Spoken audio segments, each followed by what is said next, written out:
안녕하세요. 당군조선은 세계 최초의 평화국가였다. 여덟 번째 강좌. 당군조선은 법치국가이고 자주적인 독립국가였는가에 대해서 알아보도록 하겠습니다.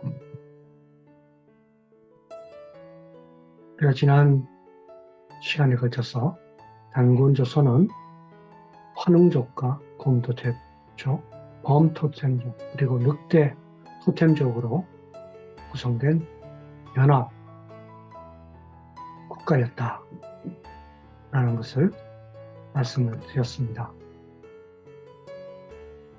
그리고 당군조선의 강력은 한반도에서 북쪽의 흑룡강성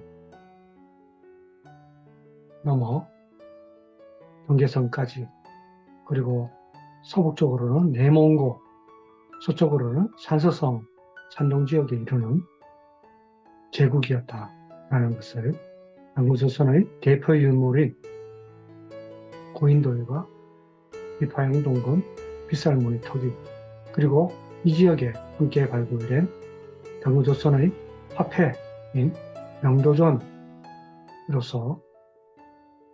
증명하였습니다. 그리고 당군조선은 국가를 통치하기 위해서 예약으로서 백성들을 교화했는데, 우리가 알고 있는 충효사상을 당군조선에 이미 강조를 해왔다라는 것을 알 수 있습니다. 그리고 무엇보다도 하늘에 제사를 지내는 전통을 갖고 있었으며, 하늘을 공경한 제단을 쌓았던 기록이 현재까지 내려오고 있습니다.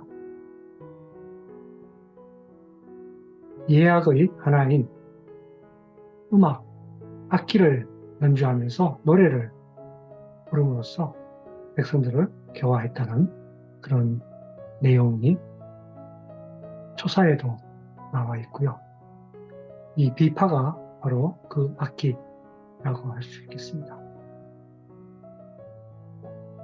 또한 예를 지키기 위해서 무릎을 꿇고 절하는 풍습, 지금 5,000년이 지난 우리 민족도 우도른에게 이렇게 절을 하는 풍습을 갖고 있죠.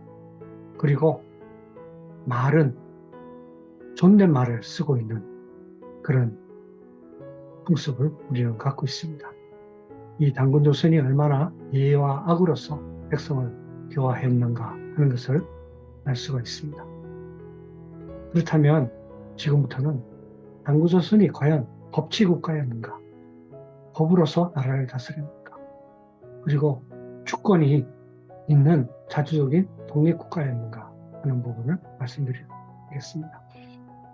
사실 국가를 구성하는 가장 중요한 요소는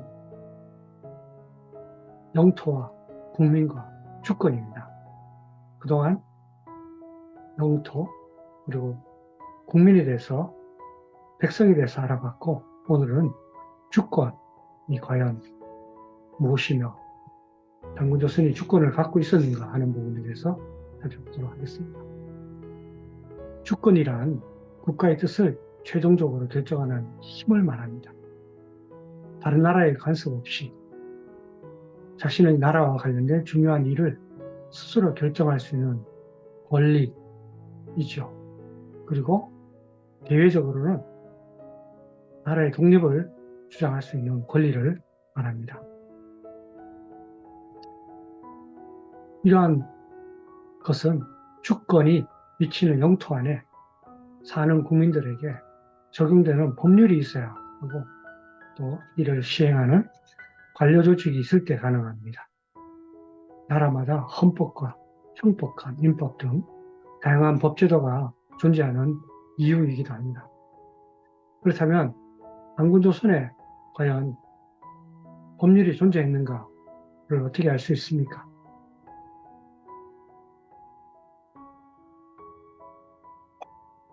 중국의 반고가 지은 한서 지리지에는 당군조선의 금 8조 법이 소개가 되어 있습니다. 잠깐 보실까요? 고조선에는 백성들에게 그 많은 팔조법이 있었다. 사람을 죽인 자는 즉시 죽이고 남에게 상처를 입힌 자는 곡식으로 갚게 했으니 도둑질을 한 자는 노비로 삼는다는 것이었다. 또 용서받고자 하는 자는 한 사람마다 50만 전을 내야 했다. 비록 용서를 받아 보통의 백성이 되어도 당시 풍속에 따라 부러움을 씻지 못해 혼인을 하고자 해도 짝을 구할 수 없었다.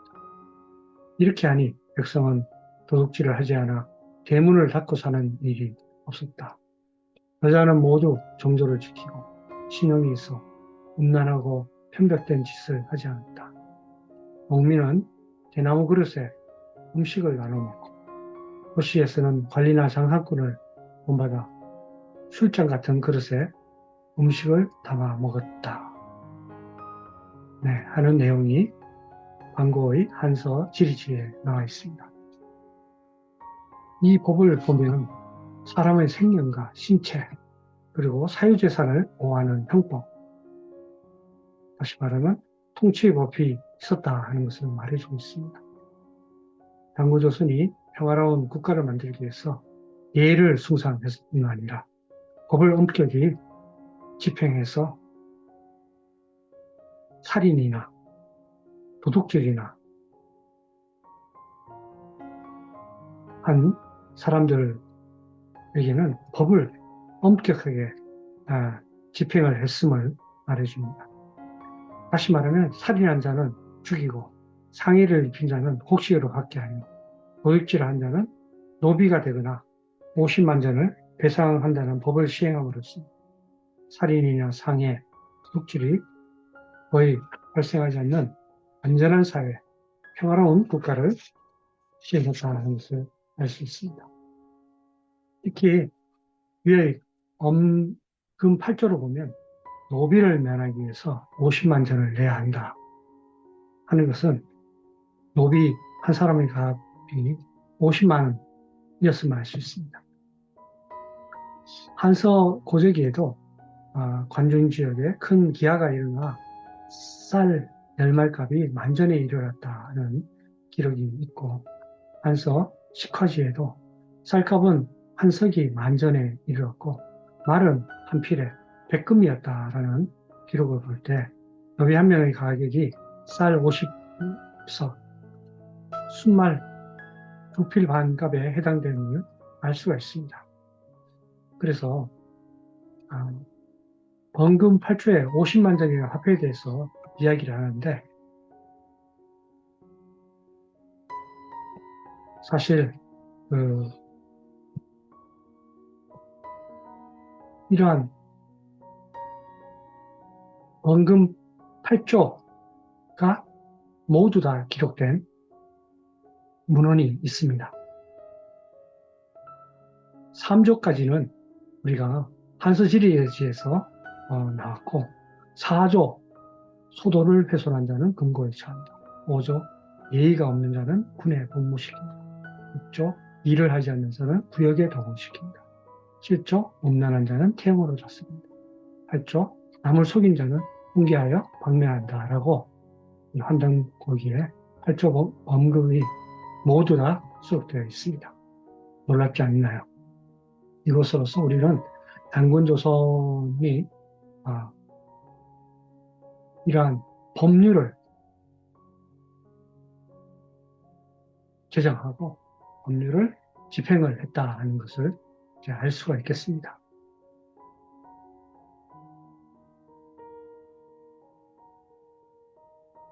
그리고 4세 단군 오사군은 무자 5년 BC 2133년 둥근 구멍이 뚫린 패전을 주저하였다라는 기록이 있습니다.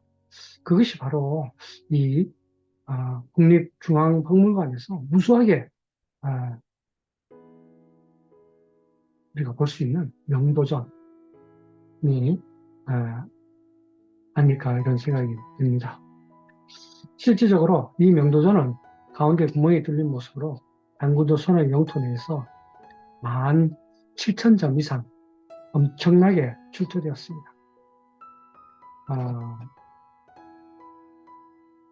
그동안의 연구에 의하면 연나라가 영토를 확장함에 따라 영도전이 노동요소 만주 한반도에 출토되었다고 하는 것이 식민사관을 가진 학자들의 주장입니다.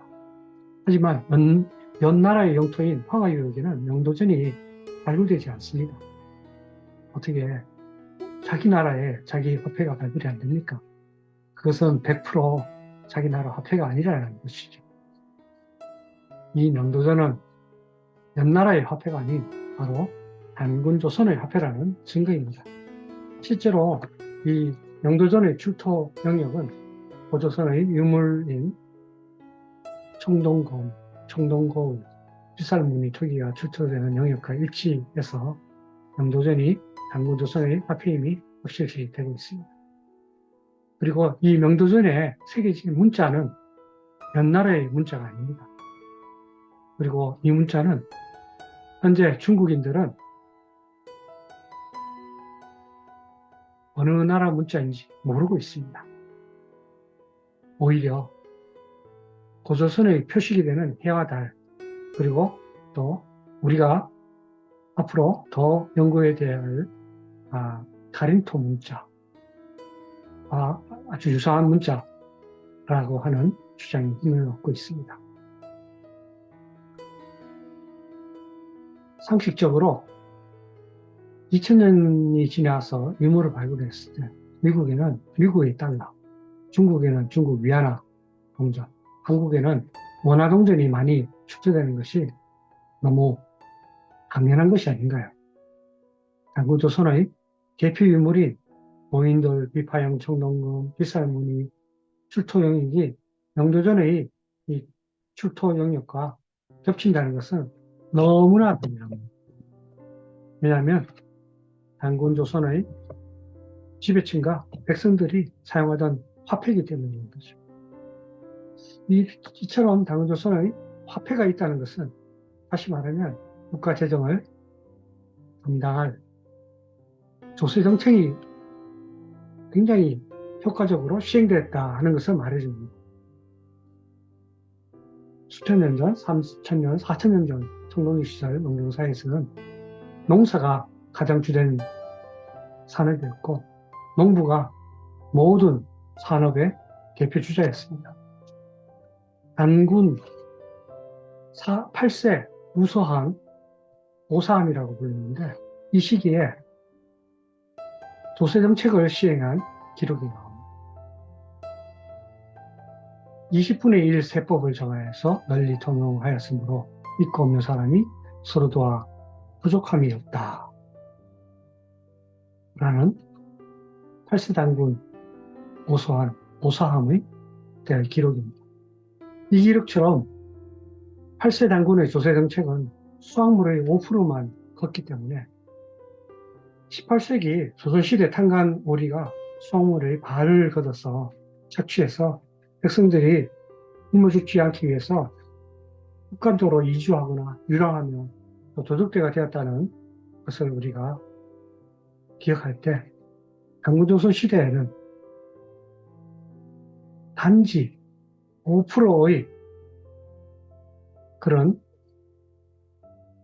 세만 거뒀기 때문에 얼마나 백성들을 유익하게 했는가. 홍익인간의 사상이 이런 세법을 통해서도 나올 수 있다 하는 것을 알 수 있습니다. 자, 그렇다면 이러한 단군조선이 법률을 시행하기 위해서 어떤 관료 조직을 갖고 있었을까 하는 부분입니다. 삼국유사에 당무사의 내용에 다음과 같은 내용이 있습니다. 환웅이 다스리는 데 필요한 무리 3,000명을 거느리고 세배산 꼭대기 신단수 아래에 내려왔다. 이곳을 신시라 하고 이분을 환웅천왕이라 한다. 네, 그 그림이 산동성의 무시사당에 이렇게 나와 있습니다. 네, 환웅이 내려와서 3,000명을 내려와서 신단수 아래에 신시를 열고 그리고 풍백, 우사, 운사를 거느리고 복식과 생명, 질병, 형벌, 선악 등 인간 세상의 360여 가지 일을 주관하여 세상을 다스리고 교화하였다라는 내용입니다. 단군조선 이전에 이미 환웅천황 시대에 3명의 측근을 두고 360여 가지의 다양한 인간사를 주관했다라고 하는 거죠. 이는 단군조선이 건국되기 이전에 이미 독자적인 관료 행정 체계가 있었다는 것을 알 수 있는 거죠. 그렇다면 단군조선 시대에는 이보다 조금 더 발전된 행정 체계가 있었을 거라고 우리가 생각을 할 수 있겠습니다. 자, 그렇다면 먼저 단군조선의 통치자는 어떤 인물인가 하는 부분에 대해서 살펴보도록 하겠습니다.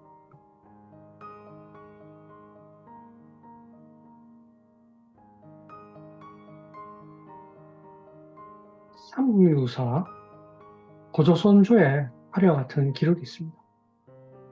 위서에 말하기를 지금으로부터 2000년 전에 단군 왕금이 있어 아사벨의 도읍을 적은 나라를 열어 국호를 조선이라 하니 중국의 당고 곧 로와 때를 같이하였다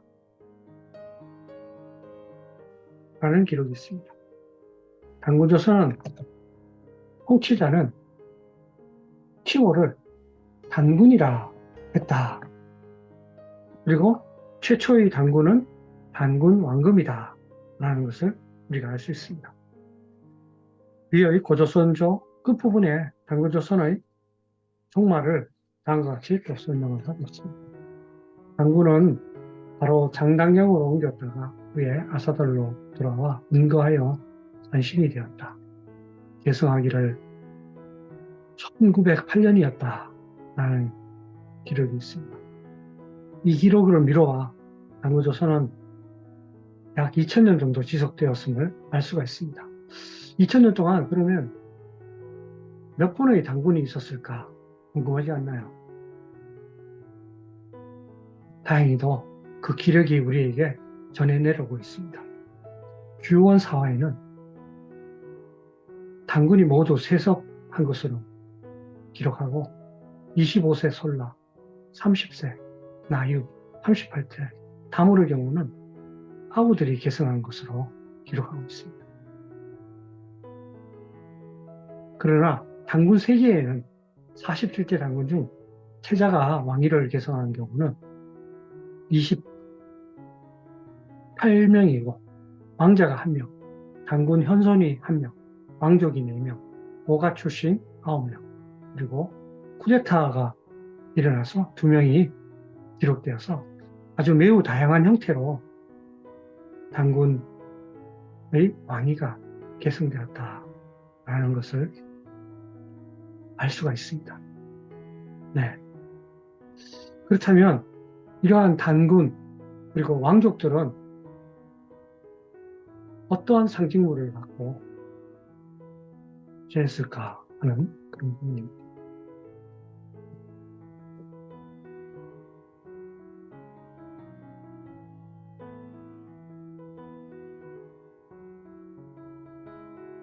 단군의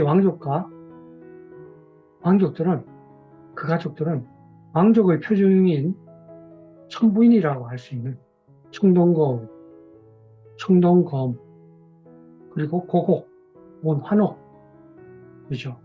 고구로 만든 장식품이라고도 할 수 있겠습니다. 이 한벌을 지녔고 죽은 뒤에는 석각 무덤이나 목각 무덤에 부장품으로 남겼습니다. 그래서 우리는 단군과 왕족들은 이 천부인을 왕족의 상징으로 지녔다 하는 것을 알 수가 있습니다. 그리고 이 무덤에서 나온 장식품과 이 마구들을 보면 왕족은 말을 타고 수레를 이용하고 청동단추가 수식에 달린 장화를 신고 다녔다는 것으로 봐서 대단히 사치스럽고 풍족한 생활을 한 것으로 알 수 있겠습니다. 그렇다면 이 왕족 이외에 단군조선의 통치 조직에 대한 부분을 알 수가 있을까요? 직접적인 그 기록은 없지만 당구조선의 영토에 위치해서 당구조선의 관제를 계승한 것으로 여겨지는 위만조선의 관제를 통해서 당구조선의 관료체계와 관직력은 중국과 달랐다는 것을 알 수 있습니다. 사기 조선열전에 따르면 위만조선에는 관료조직으로 왕을 보좌하고 행정을 총괄하는 직책인 비왕이 있었고 군사 업무를 총괄하는 직책으로 장군이 있었다.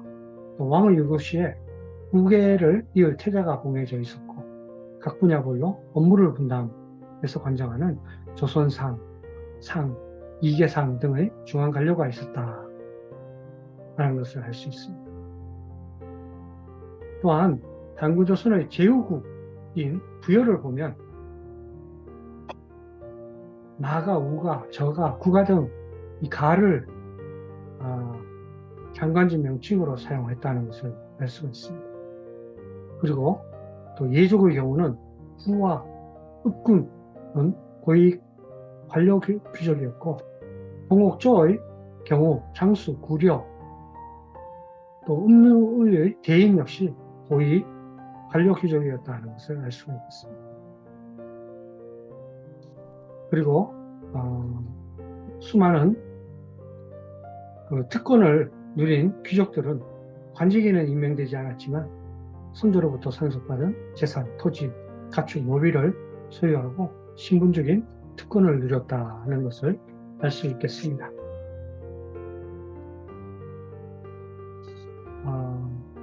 이 당군조선의 통치 조직은 하늘을 숭배했다라는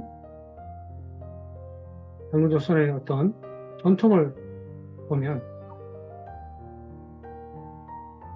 신정조직과 혈연조직이 병존했다는 것을 알 수가 있겠습니다. 당군은 정치 지도자인 동시에 종교의 최고 지도자였습니다. 그래서 하느님을 최고의 신으로 숭배하고 중앙의 성지인 신시에서는 종교의식을 행하였던 거죠. 도읍지인 아사달과 또 제후국의 수도 주변에는 소도라는 별읍을 설치하고 당군제사를 지내는 제사장인 청군이 있었습니다. 그래서 당군의 이러한 종교조직과 종교의 권위를 이용해서 신군 통치를 하였다라고 볼 수 있습니다. 호안지의 동의열전에 여러 구급에는 각각 한 사람이 천신의 제사를 주재했는데 그 사람을 천군이라 한다. 또 소도를 만들어 거기다 큰 나무를 세우고 방울과 북을 매달려 놓고 귀신을 섬긴다 라고 했는데 중국 사람 입장에서는 귀신이고 우리는 하늘을 숭배했다 라고 이렇게 말할 수 있겠습니다. 그리고 이 소도를 얼마나 중시 여겼나 하는 것은 8조 범금 4조에 소도를 훼손한 자는 금고에 처한다. 감옥에 넣는다는 거죠. 네, 라는 것을 알 수 있듯이 하늘을 숭배하고 또 이 하늘을 숭배한 장소인 이 소도를 얼마나 신성시 여겼나 하는 것을 우리가 알 수 있겠습니다. 천군에 대해서는 이 천군은 소떼뿐만이 아니라 청동거울, 청동, 종방울, 북, 팔주령, 쌍두령 등의 제천 도구를 사용해서 하늘에 제사를 지냈는데 청동검과 옥 혹은 옥이 출토되지 않는 무덤은 천군의 무덤이다 라고 얘기를 합니다.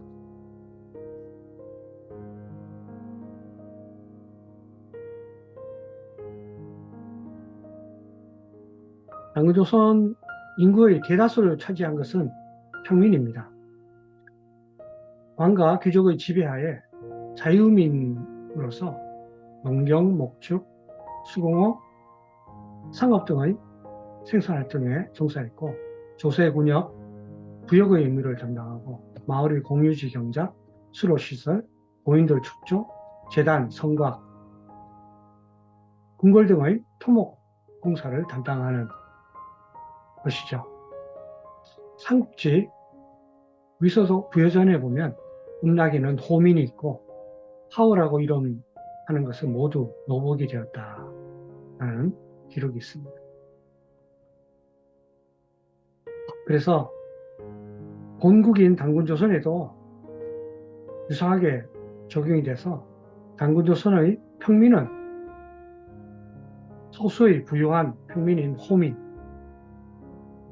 그리고 절대다수를 차지하는 자유민인 평민인 소민, 평민 중에서 최하층의 가난한 평민으로 경제적으로 영락해서 노비 신분으로 전락할 위험이 있는 하호라고 될 수 있다라고 말씀드릴 수 있고요. 단군조선 시대에 천민 신분인 노비가 존재해서 주인의 지시에 따라 가사 노동을 하고 생산 노동, 또 온갖 자벽 노동을 수행하였다는 것이 단군조선의 팔주건법의 조항에 보면 알 수 있습니다. 도둑질한 남자는 간으로 삼고 여자는 귀로 삼는다. 단 재물로 죄를 면하여 숭용하고자 할 때는 1인당 50만 원을 배상하도록 한다라고 되어 있죠.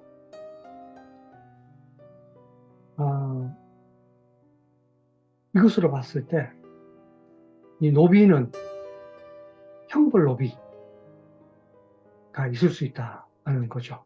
네, 도둑질을 하거나 또 사람을 죽이거나 그렇죠? 하면 그 집안 사람이 이제 노비가 된다는 거죠. 그리고 또 다른 노비는 어떤 노비가 있었을까요? 바로 전쟁 포로로 인한 노비입니다. 삼국지 위서한전에 보면 위략을 인용해서 다음을 말하고 있습니다. 진국의 넘사의 우고시 치가 옛 마을을 지나가다가 밭에서 참새를 쫓는 남자가 우리말, 한인의 말이 아닌 다른 말을 하여 물어보니 그 남자가 대답하기를 우리들은 중국의 한나라 사람으로 이름은 호래인데 우리들 1500명은 제목을 걸치다가 한의 습격을 받아 포로가 되어 모두 머리를 깎이고 노비가 된 지 벌써 3년이나 되었다라는 기록이 있습니다. 네. 바로 이런 기록을 미뤄서 보면 노비는 형벌을 위한 노비, 전쟁 포로를 위한 노비가 있다 라는 것을 알 수가 있습니다. 또한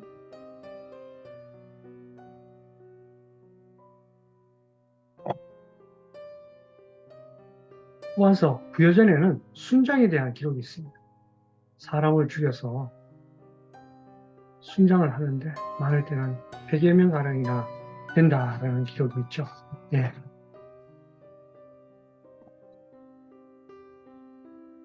이처럼 단군조선에서는 주인이 사망했을 때 다수의 노비가 순장했으니 단군조선의 강역인 요동만도, 평안남도 등의 무덤 발굴에서 나타납니다.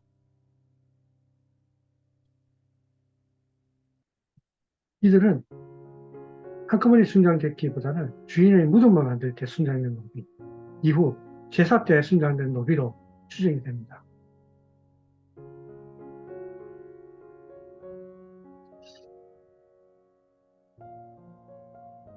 이처럼 우리는 단군조선 시대에